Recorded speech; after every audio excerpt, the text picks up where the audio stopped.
Arabinationalismin sankarina pidettyä Nasseria alettiin kutsua länsilehdistössä diktaattoriksi, mutta siirtomaajoukkoja vastaan taistelevissa arabimaissa Nasseria pidettiin miehenä, joka palautti arabien kunniaa. Edessä Nasseria juhlittiin kaikkialla arabikansakunnan mystisinä suurena johtajana, ja hänen puheilleen murattiin kaikissa arabimaissa.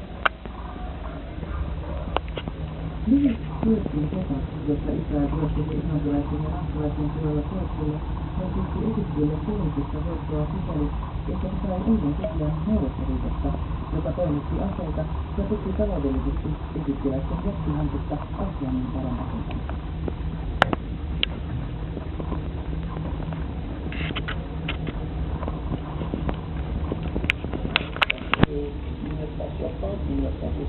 Mais à partir des années 1950,